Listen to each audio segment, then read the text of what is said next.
Joining me in Jacky Road Studios this week is Christian O'Connell. Well, thank you very much for inviting me on this. And can I just say, well done. This is a great show you've set up here. You do brilliant interviews. I have to say this, I'm never that comfortable being interviewed. I'm always far more happier interviewing other people. So I actually feel quite edgy about doing this.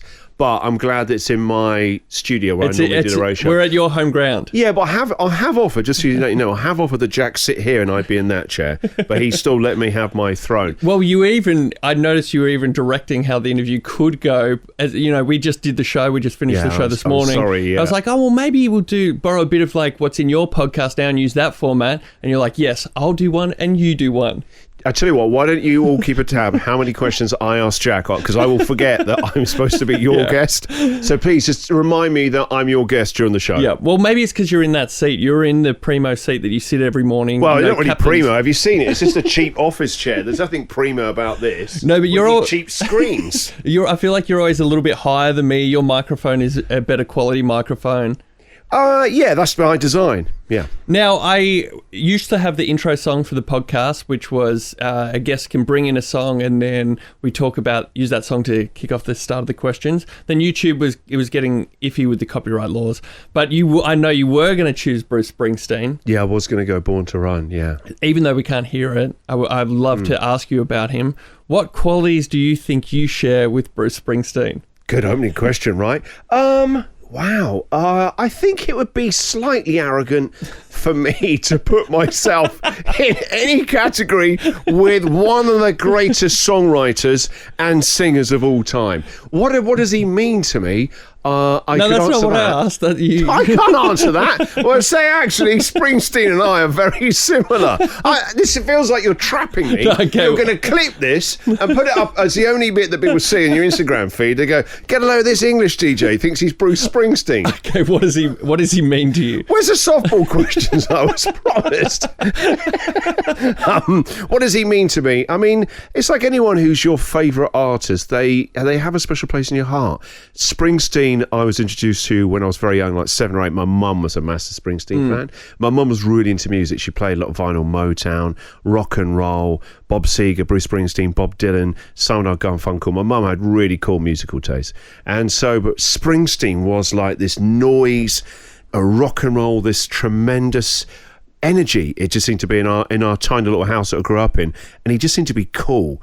And then over the years, I've got to really go into his back catalogue, and I've been to see him a couple of times, and there's something when you see Springsteen, it's like an act of worship. And I think whenever you go to a live, whether it's stand-up or music, I find it quite it's amazing having that shared experience. So when you go to cinema, you're all laughing at the same thing. Stand-up's that, music's that, where you're all worshipping the same thing.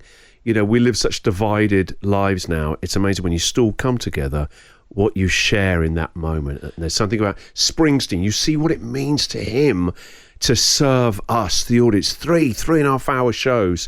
And he's never phoning it in, what it means to him. You get the feeling that Springsteen's happiest when he's on that stage. Do you find with the bands that you really love, seeing them live, when you talk about that shared experience, we're all here to see it, but then at the same time, you're like having a private relationship with that artist because they've meant so much to you in times that you don't share that. Listening to music a lot of the time is something that you do alone. I actually find for my favourite bands, I like to go by myself. Yeah, I don't need somebody else there to go and enjoy the show with. That's a great question. You're right. You're having that. You're aware that there's maybe thousands of other people there, but really it's a private thing, isn't it? And you're right, I can't stand going to gigs with other people because I'm too worried about, they having a good time. Yeah. And you're too in your head about them. Yep. We just want to be one-on-one with whoever you're there to see. There's something really unique and special about that experience. And most of the times we listen to music, our favourite artists and that, it's a one-on-one experience in your headphones, in your car, isn't it? You have that. It's like you have this conversation with them. It's like they're speaking to you. Yeah, but it's not really a conversation because they can't hear you going, yeah, Bruce, I feel like that sometimes too. Let me get a question in. This is, I would say, in the ways that you resemble Bruce Springsteen to me is like the way that you attack your craft is very similar to how he does it. And I feel like Bruce is quite a miserable guy. Is he? Yes, he is. I read the book and I was like, I'm not sure if reading more about this is strengthening my relationship with him. No, but you talk about him being on stage for that, and he does big, long 3-hour shows, and I feel like... he's not playing adverts in the middle of it or doing live reads for carpet warehouses. Yeah, but I feel like this is your home in here. Like, I really feel like you're at your best. Well, I mean, I don't walk around and see what you're doing outside of here, but, like, this is your home in here. And even I find when we're going on holidays and stuff, you're just, like, always itching to get back or, like, want to work through the holidays. Like, you really honestly miss the show. I would like to point out, I do look forward to, and I was saying last night how I'm retired at the moment, how I am looking forward to the end of the year and having a proper break. Yep. It's been such an intense time for everyone, hasn't it, the last couple of months? And I think at home as well, with the kids homeschooling, them struggling with lockdown as well. But to answer your question, I am very lucky that I have found something in my life where this is going to sound a bit wanky, but actually radio studios to me are sacred spaces. I love radio studios. Same when I do stand-up, or even when I go and watch stand-up, I will always try and angle myself so I can see the comedian I want to see them in the wings. Oh, cool. I remember going to see Chris Rock, and I remember I could see him in the wings waiting to come out at Hammersmith Odeon in front of 3,500 people. And there's that bit before you do a gig where there's that minute before you go on stage, and there's that anticipation for what's about to happen, and you try and quieten yourself down. I love that minute where it's just you and you don't quite know what's going to happen next. And there's a sacred space with stand-up when you watch them go up the stage, the microphone. And for me in the radio studio, I'm such a sado like this. If I see another radio studio, I'm having a look around another radio station, I will get excited. Yeah. I tell you what it is, Jack. It's the potential that could happen in there. Yeah. The things you can do, the things you can say, how you can use that microphone, the conversations you can have with listeners, with you. That's what excites me, doesn't it? When you see the studio in the morning, you think, wow, I wonder what this is going to be today. Yeah. Would you say there's probably not the exact same as the minute before going on stage with stand-up, but there is like that little moment of anticipation before we start at 6 o'clock every day? Yeah, I'm fascinated. I'm obsessed with the rituals that people have in life. We all have them if we're not aware of them. Like, even if you're into say people enjoy running, that's your thing. There'll be a moment that you're not aware of when you're lacing up your trainers about what that means to you. You're getting ready to go and do your thing. And even if you're slightly like, I really don't want to go out there today, it's still part of the ritual, isn't it? For running, because I used to do a lot of long distance running, I feel like the best part of running still now is the first 100 meters, like when you get outside and you're like, yeah, this is good. Your lactic acid hasn't kicked in yet. Yes. And you feel like you could go forever. That's you're like, so true, this is isn't my it? spot. Yeah, why is it that first 30 seconds you feel amazing? Yeah. Like, oh, this is going to be the greatest run I've ever had. I'm super fit since the last time I did it. And then you get down the bottom of your road and like, oh no, it's like someone mugged you. Your old body's caught up with you. Now, hang on. Jumps in that younger body and it's like, oh, you're really tired. Like, oh God, it's like quicksand. I want to ask you who's the best and worst music guests that you've interviewed over your time? Well, I've been very, very lucky through doing, the bulk of my radio career in the UK. So I would be, on a national radio station there. So I would get to meet some amazing musicians. Yeah. I guess sometimes the ones that are very, very famous aren't always the most interesting or entertaining people. They don't often correlate. However, the exception to that was Elton John. He really is very, very funny. Yep. He could be a stand-up comedian. Bitchy, gossipy, a natural storyteller. Elton John, loved interviewing Elton John. I was lucky enough to go around to his house, which was, again, just seeing him in the kitchen. Not like a normal kitchen, very big kitchen, but even like making me a cup of tea. It was all just part of the strange experience. So does he have a staff? Like, do people like that live with people? There were a lot of young people hanging around. I presume they all worked for Elton. It wasn't part of my remit to ask, who are these friends you have? Just go and introduce myself to everybody. And also midway through the interview, what made it even better is he just lost his shit at someone in the room who was screeching. Elton just stood up, right, and just started swearing really badly at them. What, through the wall, or he just went screaming, right? And like, I'm looking at all the readout on all the tape recording machine, and I could see it was just like distorting. And he sat back down. He didn't, someone when they just lose it might go, sorry about that. Yeah. He just went, so, Madonna. And he just picked up straight away. There was no kind of reference. And I was like, this is amazing. His manager went, aren't you lucky you're getting the full Elton treatment? That's great. So Elton John was great. I was lucky enough to interview Mick Jagger. That was as a big Stones fan. Yeah. I was blown away by that. The thing with Mick Jagger was the first 5 minutes of the interview, I had to calm myself down because he's one of the most famous people in the world, isn't he? Mick Jagger. And when I saw him walk in, I'm sat opposite him, I wanted to actually touch his face, right? To go, you are real. Because they feel like fictional characters almost, like you couldn't actually meet them. And just hearing that, he does talk like all the impressionists do of him. And then just seeing those lips, I wanted to touch his lips. So the first 5 minutes, I was just sat my hand, so I didn't actually touch him. It would have been quite odd. But yeah, that was amazing, getting to meet Roy. And same with Paul McCartney as well. Oh, you've interviewed McCartney? Wow. Him twice. I mean, wow. Oh, he's incredible. More than any guest I've interviewed, if you say, when you played Shea Stadium for the first time, he'd straight away go the year, the time. He's like his own Wikipedia. Wow.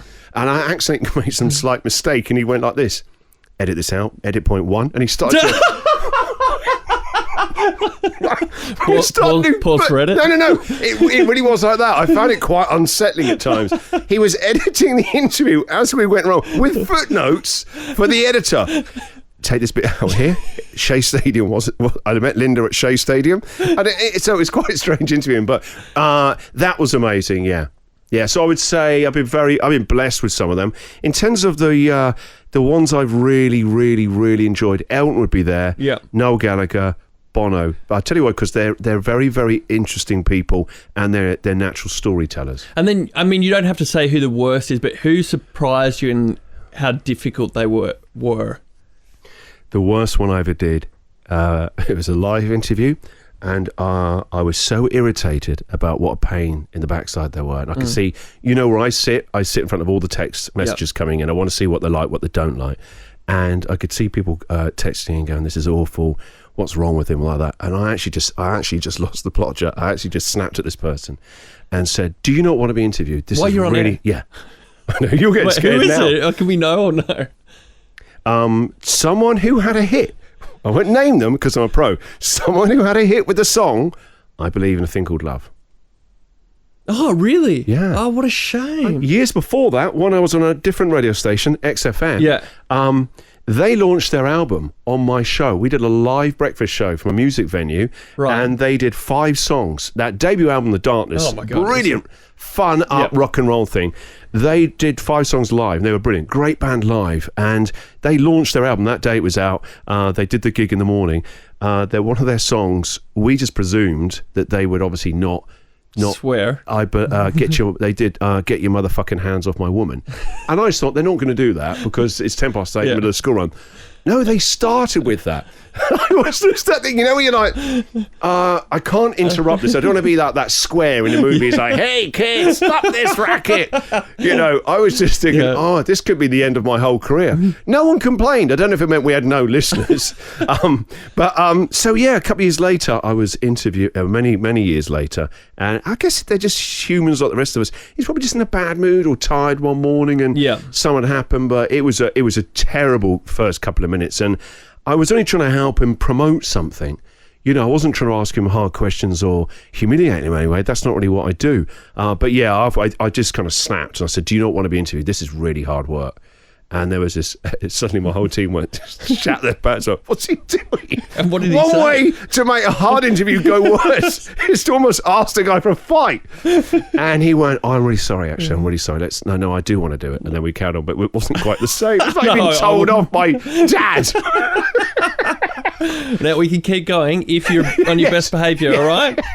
I always find with the ones we had with Hamish and Andy who were difficult, had been at the end of this long, like what they call press junkets, like you're trying to help them promote their movie or their book, their album, whatever it is. But because they've just done interview after interview. Yeah, and after also, interview, look, you know, unfortunately, a lot of people that do what we do, Jack, how can we put this politely?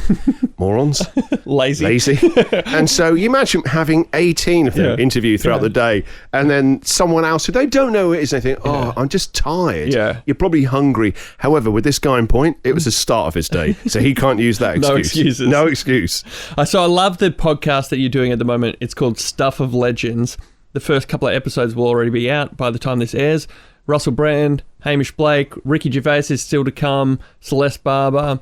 It's a great idea where you get them to pick 3 objects from their life that tell a bit of a story about their life.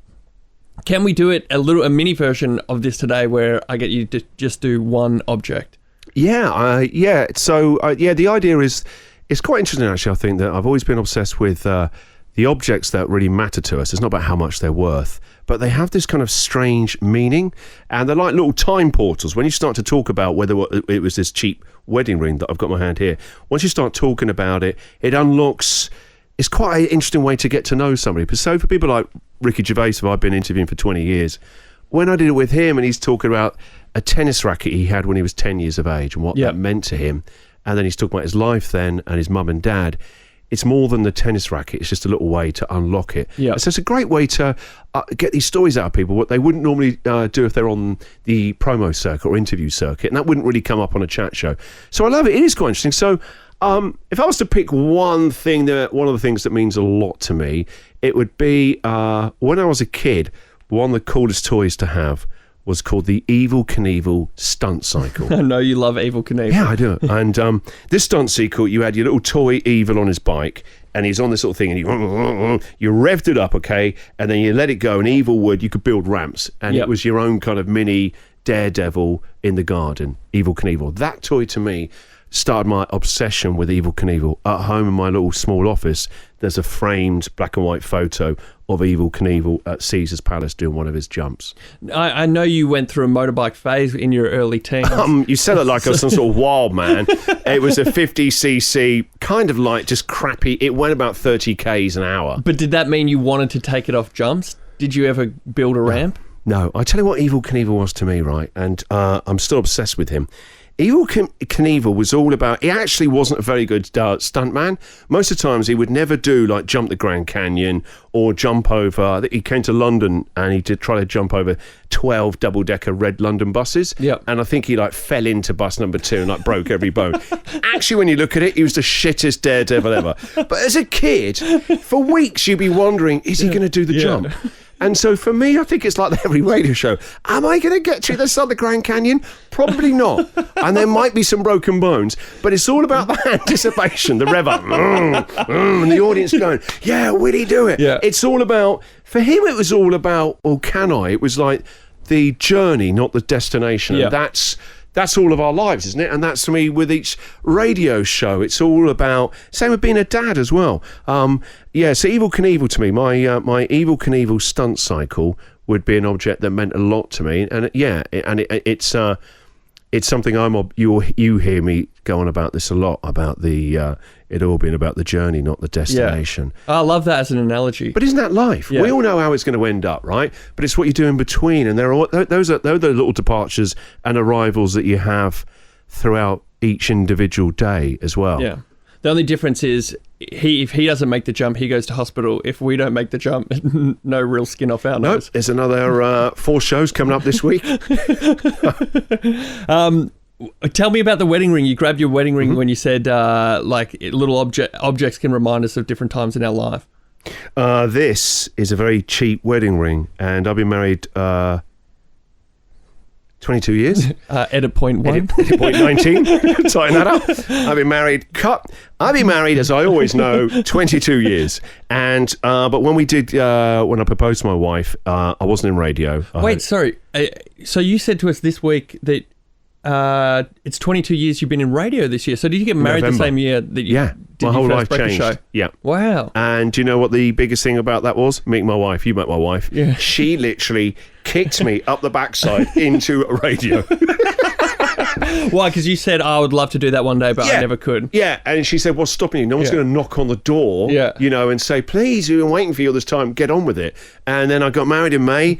In November, I started my first radio show. Wow. And she was a huge catalyst. But anyway, when I met my wife's a couple of years older than me. She was a lawyer, and I was a real hot shot working in telesales with a headset. Now, that was my job. I left university with a massive drinking problem and huge crippling debt. To this day, I don't know what she saw in me. Someone in telesales mumbling into his beer glass, going, I'm as funny as the guys on the radio. And what were you selling? What was the call center? I worked for a photography magazine selling advertising space. So my job was cold calling, 9 to 5 with a headset on with about 150 other graduates. Utter waste of time with a degree. You're like veiling crates just with this headset, and you have to do like a set number of cold calls a day. It was... I tell you one thing about it, though. I look back now about what I do for a living, talking on the radio. It was amazing training because I basically wouldn't get paid unless you got on to take out advertising space. Yeah. So you had to speak to people every day who really didn't like you or want to hear from you. That's basically been what it's been like since moving to Australia. Cold calling listeners. So the wedding ring, I didn't have a lot of money at the time, and the pair of our actual wedding rings, they were seriously about $200. Yeah, right. And I even had to borrow money from my wife. This is such a sad story. To buy the ring. Not just to buy the ring and my own wedding suit, Jack. I had not a bean. Isn't that amazing that my wife thought, well, it doesn't matter. I know that her mother-in-law was like, who's this clown? From the way you describe the story, it's like a Kevin James film where you're like, he wouldn't really get that kind of girl, but somehow you did. Yeah, and it's incredible. So the wedding rings over the years, obviously, I was, and also it reminds me of when we got married. It was all. It felt like maybe I never really thought I'd be able to make that jump from thinking about it. Yeah. Feeling that I was funny, thinking I could do it, dreaming about doing it. I remember I just was sleepwalking through my life, and I'd get up every morning, iron my shirt, and I'd be listening to breakfast radio. I'd be listening to a guy called Chris Evans, and one of my radio heroes. And I remember just thinking, God, that'd be amazing. I think I could do that. I know I could do that.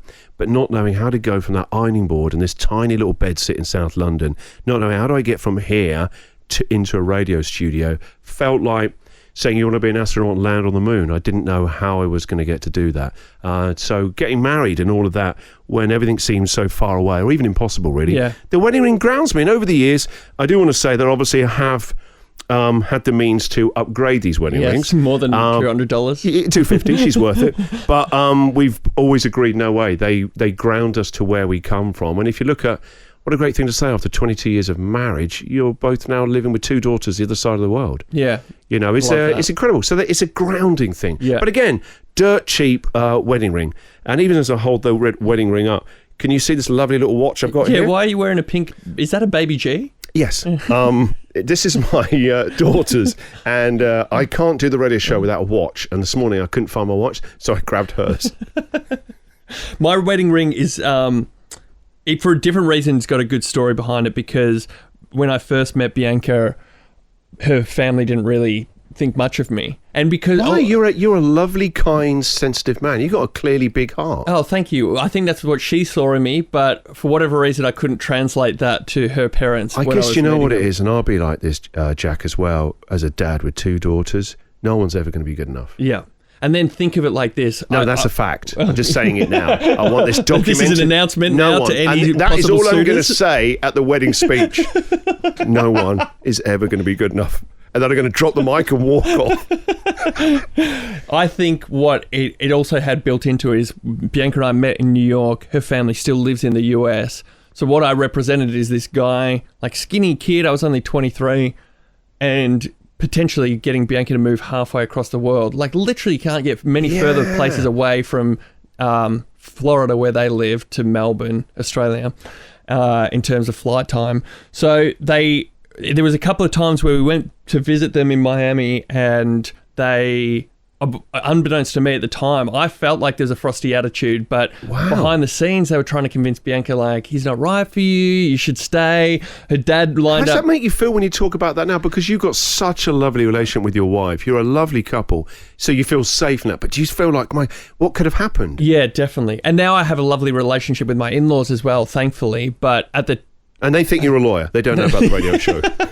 No, it's partly like Hamish and Andy in this show that they love, and now they see what I do, and they know Bianca's happy, so they're happy for her and me. And that is the most important thing. You make their daughter feel safe and happy, and she laughs. But there was a couple of years there where it was really tough. So this is Bianca's mum's father's wedding ring. He's passed away now, and Bianca wears her grandmother's wedding ring. Did you have a choice in taking that ring? I did. Well, and then they offered to me. Okay, you can have it. You'll wear this ring. Wear this. Is it like tagged? Do you know they're getting tagged? Are they just bugging you? It's a I can hear this right now. They can fire little electric shocks. But I thought I love wearing it because of that. For me, it was a crossing a line where they did accept me into the family, whereas before that I felt like it was Bianca doing a lot of fighting back the other way, and they didn't really want to have me part of the family. Isn't that good about your wedding ring's so much more than a wedding ring? Yeah. Because some wedding rings, people just get obsessed with the size of them, the cost. And I've always thought anyway, when people get very excited about the huge amount of the cost, I think you're so removed from what the union is about. Good luck with the relationship. Well, it should be about the meaning of it, right? Totally. Not about what it actually is. One funny thing about this is after he died, I'm wearing Bianca's grandfather's ring. After he died, they found out he had a whole other family. What? Yeah. I'm not sure how you feel about that. I don't know how. So you're saying that you've got a haunted, wandering hand. At least you've got an excuse now. If you ever get caught groping another lady, you never would. You're not that guy. Your grandpa living through me. He's come back. Oh, no. You talked a moment ago about getting into radio for the first time. Did you have a mentor in those early days, and how important do you think having a mentor in getting into the industry you love is? I think mentors are really important, and a mentor doesn't need to be just a professional one. It's whether that's a dad, a family friend, or somebody in our lives. How it's been over the generations and throughout civilization, mentors have played a big role in ancient civilizations from which we've come from, and that these mentors were meant to help us through our various rites of passage. And now in the modern world, there's none of these thresholds. Like in a lot of still indigenous cultures all over the world, especially here in Australia, they have these rituals where when you go from being 12 to 13, that kind of age, it's a changing of something. You're saying goodbye to something, and you're arriving in a different part, and they go away for a couple of weeks and they come back as young men. We don't have anything like that. And so mentors are a way. You need people who've got a guiding hand, and sometimes they're not to say do it like this, they're to try and help you arrive on that decision yourself. And so I have been lucky throughout my whole career, Jack, to have various different mentors. At the time, I have to be honest, I didn't know they were mentors. Sometimes I thought they were awful human beings. Right. But then when I look back and I was, that was a mentor, they actually got me to a better place. And so, the first boss I had in radio was an Australian man, and he was very direct with his feedback, like Australians are. He would say shithouse if he didn't like a link, nothing more, right? And for the first 6 months, I was terrible, right? Really bad. I sucked. But I said to my wife, give me 2 years, and if it doesn't work out, then I'll go back to a sales job. I said, just give me 2 years. And I saw it like an apprenticeship. Yeah. And you moved cities, didn't you? Yeah, we left London. My wife quit her lawyer's job. I mean, it's a big thing to be a lawyer, and the training you do for years. This was all within 6 months of getting married to me. Her mum really liked me. So you're leaving town with a guy who now wants to be a DJ, right? As he pay back the money for the wedding suit, right? And you want to quit law. She quit law. Yeah. And when we moved down to this little south coast in England, seaside town called Bournemouth, money was pretty tight. I'd had to take a pay cut. and my wife set up a cleaning business. And I remember at the weekends, I would go round to houses and help her clean them and hand out flyers, which is a great look for the local radio DJ, isn't it? Literally shoving leaflets through someone's letterbox.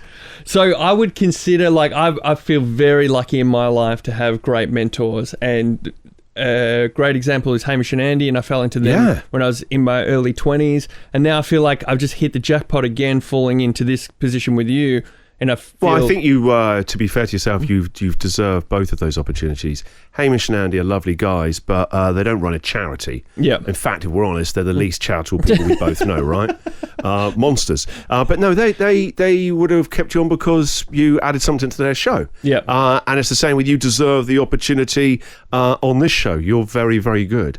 But it's an honour to be someone's mentor, and if I've helped in some small way, that's great. But yeah, I've been very, very lucky to have mentors. So what I was going to ask is, I did some little versions of mentoring with the community station I came from, Sin FM, where you take on somebody who's wanting to get into the industry, and you teach them what you know and work with them. I think I was surprised. I did it because that radio station gave me a lot and gave me the first foot in the door, so I felt like I owed it to them. But I was probably surprised at how much I got out of having somebody like a protege, for want of a better word, but having someone to mentor. Hello. I mean, he's got a protege now. You try and lure me in with the you're Bruce Springsteen, I dodge it. You actually grasp, I've got my protege. Whoa. I said, for want of a better word. Hey, Marvel got back to you yet about the Jack Post origin story? I wanted a better word, but I couldn't find one. I wanted one. For want of a better word. There's no better word. There isn't a better word. I might as well say it. Protege.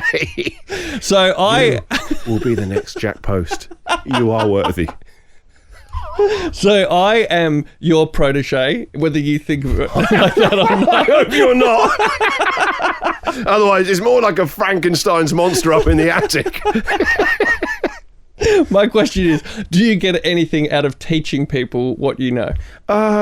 Yeah, when I have done it, I've over the years, two listeners asked if they could come out and help on the show, and I ended up getting them to come and help for a bit because it was on XFM where we just didn't have we only had one producer working on the show with us, and in the end I ended up hiring both of them, and one of them is now working at Radio 1, and I remember when I was working for my second radio station in Liverpool, it had I was up there to relaunch this radio station, and they had like no money. There was no engineer.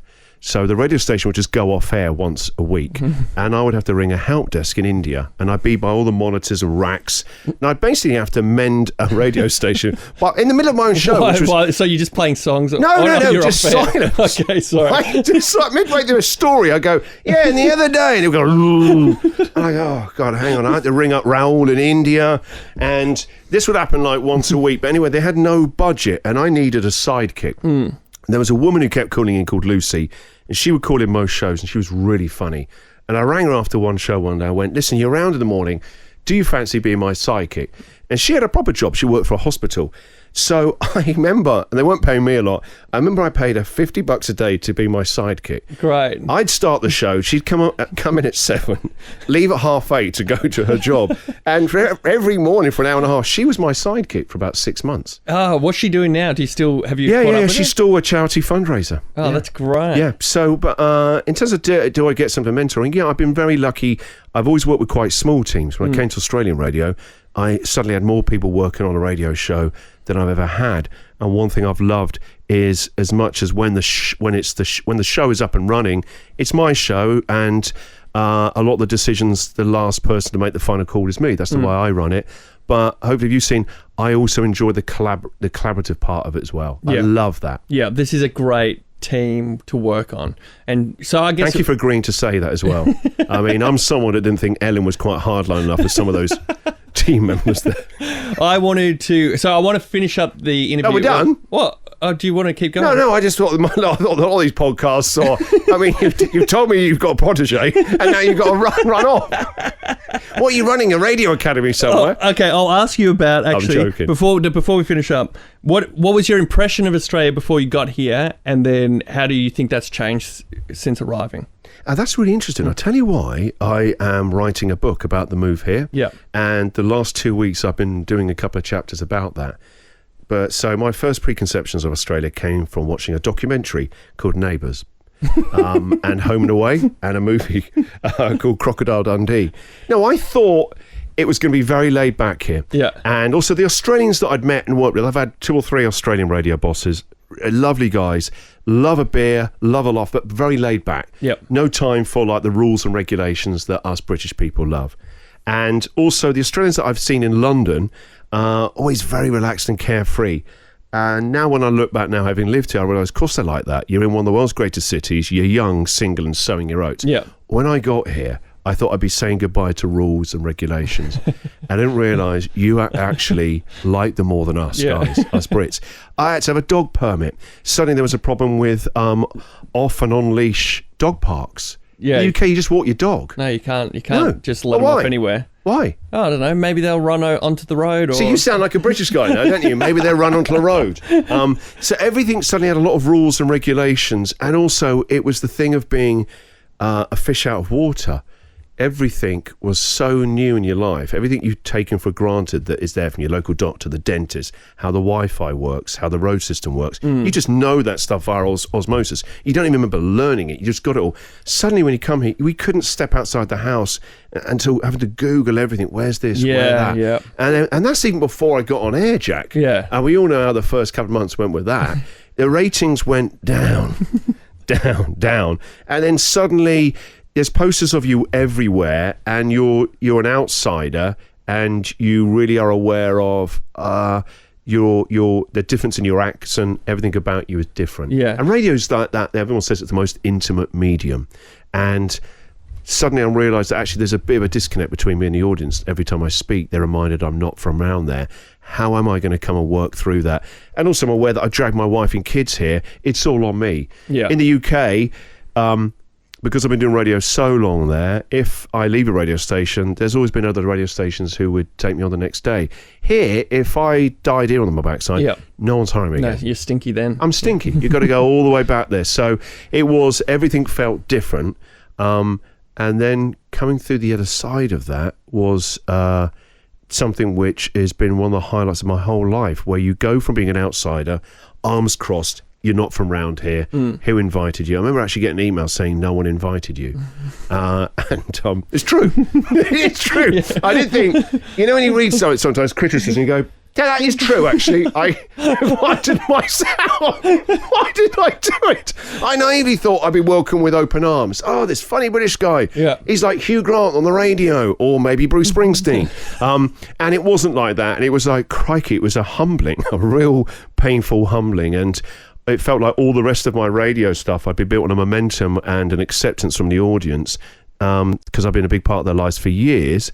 Whereas now I had none of that. You couldn't rely on it again. You had to do it again, and you're doing it as an outsider. But what's been great about the show doing well is growing through that and going through all of that. It's been the most exciting thing I've ever done in my career, is having to really work. Well, what do I learn from this? How am I going to get through this? What are we going to do? How do I do radio differently here? And that has been amazing for me. I think you probably did protect us, this team here at the radio station, a little bit from that dark time, because only in retrospect have you really told us about that. I think because so much of what you have to do with this team as well is like you're the leader of the energy and the vibe in the studio. Look, you don't want to know. It's like the captain of the aeroplane, isn't it? Yeah. You don't want him coming in falling to pieces, crying, going, I think I've made a terrible mistake Where with this are the whole parachutes? flying thing. And going, I did my best today. you're buckling and going, he's not right. We shouldn't be taking off. You don't want to know. You just want to know the captain's going to get it up in the air. So how bad did it get? Did you ever contemplate going back to England? Of course, yeah. That's sad to think, because I guess... thank you for shielding me, because I would have hated to know that at the time. Yeah, and also that's my thing to work my way through. It's not for me to dump that on when we're here to do a radio show. It's not. I don't think that's right for me to dump that on you. But I think anyone who does a ridiculous challenge, whether it's a midlife crisis, but it was definitely some kind of awakening. Why did I decide in my mid-40s to think that I could start a radio show the other side of the world. And of course it's going to be hard. Otherwise, everyone would be doing it. It was really, really hard. But it was hard, not just on air, and suddenly all the listeners saying, please fuck off and go home. It wasn't just that. It was also at home. You know, my daughters were at that age. They're going to their teens. Yeah. And that would have been hard in the UK. In sense, I mean, no one gets out of their teenage years unscathed. Definitely. We've all got scars about our teenage years. And it's very hard as a dad when you're the other side of the world and they don't have their support system anymore. They've got to build that themselves from scratch. Yeah. Throw in a new school. Yeah, exactly. Friends. And then my wife, her mum had a massive heart attack in the first 6 weeks here. They all had to go back to the UK for a couple of weeks. And it looked like I'd made the very worst decision ever. I literally blamed myself. I was like, my God, I must have brought on, you know, you talk about, you know, your mother-in-law, how she felt about them losing their daughter to the other side of the world. My mother-in-law, just as I'd finally come good after 18 years, my career was going well, I then decided I'm going to take your daughter and your grandchildren to the other side of the world. And I felt, well, this is my fault. You know, what have I done here? So, yeah, there were times when I was just thought, this was a mistake. This is actually just too much. And then there were like posters of me everywhere. I started to hate seeing myself, that grinning, joyous. I felt like, well, you got no idea. What are you happy about? And you don't want to see that guy at 6 a.m, Jack. Right. Yeah, I've just defaced one of my own photos. Anyway, hey, good morning, Australia. How do you, just on a regular day, because it's demanding that every day, like, we have to be on, the show's on, it is a show. Hey, what do you do? Is it that demanding? I think, no, it's not demanding. It's actually, demanding would be, it felt demanding to me when I had to go and do a 9-hour telesales job. I actually just thought, I'm not doing this for the rest of my life. This would be horrendous. That felt demanding to me. It is tiring at times, but then life is tiring, isn't it? Just getting through it. Isn't adult life just tiring? Yeah. It is. It's just, and it just made it extra tiring moving to the other side of the world. It's like, everything's an effort. Everything's a ball ache. It's terrible, isn't it? We take our lives for granted. I remember I was on my way to have a radio lunch at some awards do, and I was hosting it, and they said, hey, listen, just so you know, you're going to be inducted into the Radio Hall of Fame, youngest person ever. And I remember just going like this. Oh, God. I don't need this. I don't need this. God. You have to have a word with yourself. We take so much of our life for granted, don't you? And is it really demanding? I think from what other people do, it doesn't feel that demanding to me, because I don't know about you, I get a kick when something bad or irritating happens during the day. Yeah. I'm writing it down thinking it's like therapy for me, and I use that for the audience. I love saying this awful humiliating thing happened yesterday, and those are the funniest stories, aren't they? And then other people going in, either laughing at me or going, that's happened to me. Definitely. That to me is the best thing in life. To have that, to be lucky enough that I had that in the UK. I've got that even more here in Australia now, where I feel like it's this little beacon of funny stories and weird and wonderful characters that we've carved out here. That is, what an amazing thing to have in your life. It really is. The superpower of the job is turning any bad situation right, is instantly like, well, the consolation is, now that I've lost this or broken that or this has gone wrong, this is something to talk about on the radio show. Yeah. So, no, I consider myself very, very lucky to do this. Cool. Well, I consider myself very lucky to have you as the leader of this show and for you to have me on the show. So, thank you. You deserve to be on the show. You're an awesome part of these shows, whatever it is. You're a huge part of that, Jack. So, thank you. Can I be your protege? No, I'm your protege. You're my mentor. Okay, right, You're my mentor. Thank you very much for having me on. I've really enjoyed it. Thanks, man. Thanks for being on. Thank you. And thank you for listening. Bye-bye. You said goodbye. It's your show. Sorry, I was wrapping up there. Okay. Thank you for listening. This is Jacky Road Studios. Now that's an ending.